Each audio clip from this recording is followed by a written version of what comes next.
Let's talk about respect. So respect is something that is earned and not owed. Let's start by talking about the difference between commanding and demanding respect. So the way to get respect is to command it, not demand it. The difference between commanding and demanding respect is significant. It comes down to how respect is viewed and earned. So one is based on external validation and the other is more of an inside job. Let's unpack that. So demanding respect involves the expectation that others should respect you just because you say so, just because you exist. Now, maybe you have a position or authority that you believe should be respected, or maybe it's just a power play for you. Either way, it relies on external validation in the form of title or perceived position. Ironically, it works against you getting respect because it conveys insecurity and often comes across as arrogance. This approach is a turnoff for most people, which can result in resentment in them. Often it doesn't lead to genuine respect from them. It's you working against yourself. Now, commanding respect, on the other hand, stems from our character and actions because we are what we repeatedly do. In other words, people judge our character by our behavior, what they can actually observe. So commanding respect is about demonstrating qualities that naturally inspire respect, such as competence, trustworthiness, empathy, and humility. So let's look at the qualities that command respect and break that down some more. When it comes to commanding respect, there are 4 basic qualities that are important. As I said, competence, trustworthiness, empathy, and humility. So let's look at each one of those in turn. So competence just means you know what you're talking about. You are competent and you can do what you say you can. For example, I've been treating personality disorders for over 20 years now, and I feel confident in my ability to do that. I'm competent as a psychologist working with personality disorders. By contrast, if I tell you that I'm going to build your next house, you shouldn't trust that because I have no training in this and have never done it. Okay? Architecture, engineering, residential construction in general, not things I'm competent in. Not trained in them, haven't studied them, don't do them on a consistent basis. Next is trustworthiness, and that's about being dependable, honest, and reliable. It means you have integrity, which means doing the right thing even when no one is watching. It's about meaning what you say and saying what you mean. For example, if you say you don't have a problem with something or you're fine with it, then that needs to be true. You shouldn't say you're good with something and then turn around and behave in a way that doesn't align with what you said. So, for example, if you tell your partner that you're fine with them going on a ski trip with friends for the weekend, then you should truly be fine with it. If you're not, don't say that. You're lying to both yourself and your partner if you're not truly okay with it, but you say you are. You're being incongruent, you're not being trustworthy, you're not telling the truth.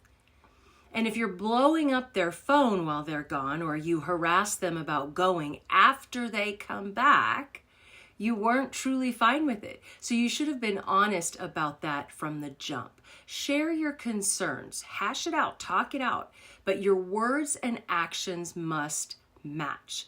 That's congruence, and that goes to trustworthiness. Next, having empathy means you're willing to put yourself in someone else's shoes and imagine what they might be thinking or feeling. This isn't about mind reading, okay? It's about just being open to the experiences of others, considering their thoughts, feelings, wants, wishes, desires, even if you've never experienced the exact same thing personally in your own life. Now, this is different from sympathy, which means you've been there, done that, got the t-shirt. Okay, so you understand the experience, at least from your perspective. Everyone has a different perspective, even if they walk through the same thing. It's the reason that 3 people can watch a car accident, 2 of them get PTSD, and 1 doesn't. It's all about perspective. Now, sympathy only gets you so far because your experience of an event might be vastly different from that of someone else.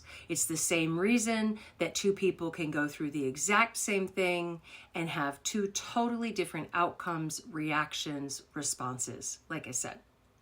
So it's always good to remain empathetic, even if you've had a similar experience. Because just because your experience was similar doesn't mean it was the same, doesn't mean you processed it or perceived it in the same way. Next is humility, and that means simply having a modest view of your own importance. Now let me clarify.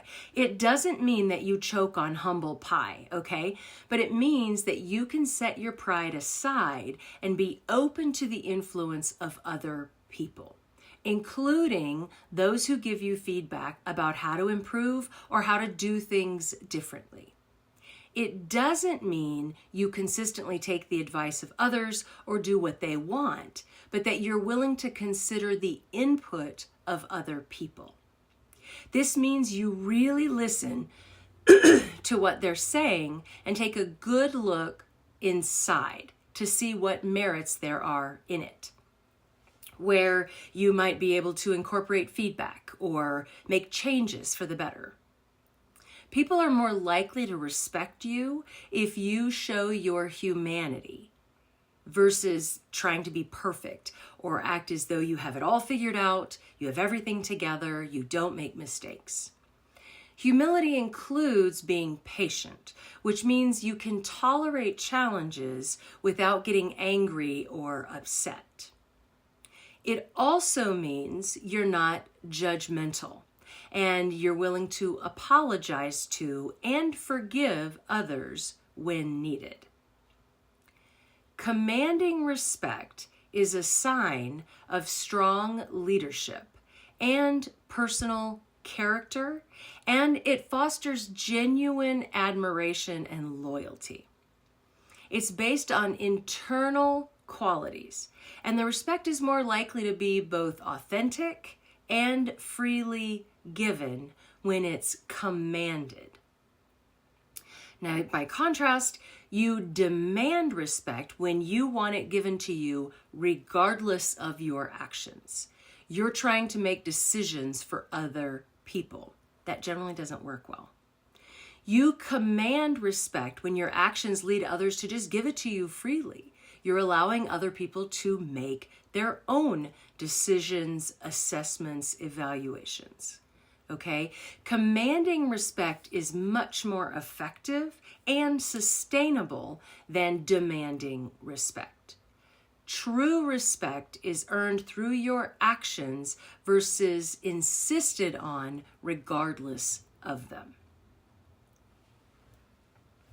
So let's look at cultivating self-respect. This is crucial because in order to command respect, you first have to respect yourself, right? That makes sense. Self-respect is a feeling of confidence in yourself. Doesn't mean you have it all figured out and you've got it all nailed down, but it's a feeling of pride that comes from valuing yourself. It's based on your beliefs about yourself, which come from your values, morals, and actions. It defines how you treat both yourself and others. And it comes from accepting yourself as you are, flaws and all, because we all have them, and loving yourself enough to forgive yourself for your mistakes. Now, in order to love yourself, you have to maintain a generally positive belief about yourself. This is tricky, okay, because unfortunately, most of our thoughts as humans are negative and repetitive. Self-respect evolves when you learn to challenge the negative thoughts brought on by triggers in your environment.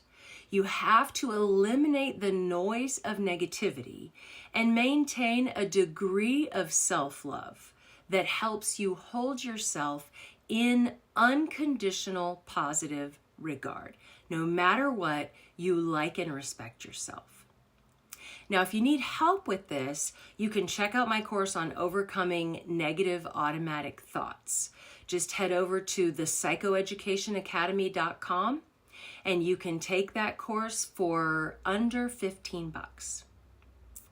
Next, self-respect comes from being kind to yourself, including giving yourself permission to make mistakes and being gentle with yourself when you feel self-critical. We all have those times where we're self-critical. We all make mistakes. We all have failures. But you should be gentle with yourself, not engage in self-loathing and self-flagellation. If you can regard yourself positively overall, even when you mess up, you're more likely to listen to your own wants, wishes, and desires. You're more likely to respect yourself. It also helps you keep the belief that you're a person of value and worth, even when you make mistakes. Because, again, everyone makes mistakes. And we're all doing the best we can in the moment with what we have available to us in our own minds. Somebody else's perception might be different. Their idea of best might be different. But what's important is learning from our mistakes and vowing to do better going forward. To paraphrase Maya Angelou, know better, do better. Once you know better, you should feel compelled to just do better.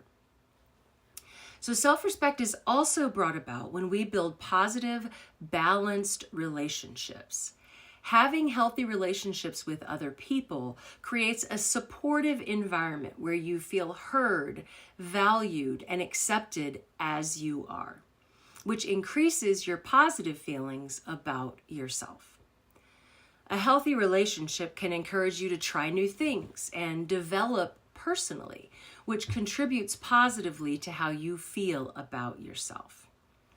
Doing your part in the relationship feels good too, which contributes to overall positive feelings about yourself. So it's a win-win. This means that you're trustworthy and reliable. You give to the other person versus just take from them in the relationship. You also avoid gossip and you welcome feedback. You're open to the influence and ideas of other people for how you might do things differently or better. And you're encouraging and supportive to the people in relationship with you. So next, self-respect has to do with understanding and honoring your own wants, wishes, and desires. This comes from identifying your values, practicing self-care, and being assertive. Values, self-care, and assertiveness. Let's look at each of those. This is really about paying attention to yourself and what you want, being mindful or being aware of that. So knowing your values involves understanding what's important to you, including how you want to be treated and how you want to treat other people. Self-care is important because it means that you prioritize your well-being. If we don't take care of ourselves, we know good and well no one's going to do it for us. It requires a certain amount of love for yourself, enough to believe that you deserve to pursue things that bring you peace, joy, pleasure, happiness, etc. Now, being assertive means that you ask for what you want appropriately, and you set boundaries in your life when needed. Asking for what you want requires being true to and honoring yourself. And that authenticity helps you respect yourself. You're being congruent. Again, your words and actions are matching. So setting healthy boundaries in relationships allows you to prioritize your well-being, which strengthens your self-esteem, your image of yourself. It also conveys self-respect because it means that you understand where you end and the next person begins. And you're neither taking advantage of them nor allowing them to take advantage of you. Let's look at an example. So you value yourself enough to set limits when people mistreat you or a situation is unacceptable to you. Another example would be you draw lines in the sand when you're asked to be a part of something that doesn't really align with your beliefs. A third example would be saying no when you're asked to do something that you just really don't want to do for whatever reason. No is a complete sentence. That's what Anne Lamott says. You don't need to explain. No is a complete sentence. Lastly, self-respect comes from internal congruence, meaning you acknowledge the existence of both strengths and weaknesses within yourself. Thinking about what you're good at, where you're strongest, builds confidence in yourself and your abilities, which helps you believe in and respect yourself. On the other hand, being honest with yourself and acknowledging that you're not perfect, acknowledging those areas of growth, looking at areas of opportunity, requires humility. When you can humble yourself enough to recognize your challenges rather than just denying their existence and living in la la land, you're being honest with yourself, which contributes to positive feelings about yourself. You see how this all works together? So self-congruence has to do with awareness that your strengths and weaknesses can coexist. You recognize positives and negatives, strengths and weaknesses, pros and cons, however you want to put it, but you recognize that those coexist within the same person. When you can be true to yourself in this way, of course, it's easier to respect yourself. So let's look at how to command respect specifically. So think of commanding respect as attracting it versus demanding respect as expecting it. Now, let me be clear about something here, okay? We all deserve to be treated respectfully as people with certain human rights that are a function of mere existence, right? You deserve respect as a human, just existing on the planet. Beyond that, though, that's what we're talking about. Beyond that, there are ways that you should be commanding respect in your life. Respect starts with you, okay? How you see yourself, how you allow others to treat you, and how you just show up in the world. And remember, respect is earned through consistent actions and behaviors. What we consistently do defines who we are. Let's look at 6 areas of opportunity when you're trying to command respect, when you want to get better at commanding respect. First and foremost, know your worth and behave accordingly. When you understand what you bring to the table, your strengths and values, your internal confidence will convey in your outward behavior such that you project confidence and self-assurance. Along those lines, make a conscious effort to carry yourself with poise. Maintain a calm demeanor when you approach and interact with other people. Stay calm, stay chill, approach it diplomatically. Outwardly, make an effort to have good posture and make eye contact. Another thing to be mindful of is to dress appropriately and focus on a polished social and interpersonal presence. Doesn't mean you got to be dressed to the nines every time you go out, but in those arenas where you're trying to command respect, this becomes more important. You also want to communicate your expectations so there's no confusion about where you're coming from and what you want. And then stand by those expectations. Again, mean what you say what you mean. The second piece of commanding respect is to set and maintain solid boundaries. Don't allow others to waste your time or energy.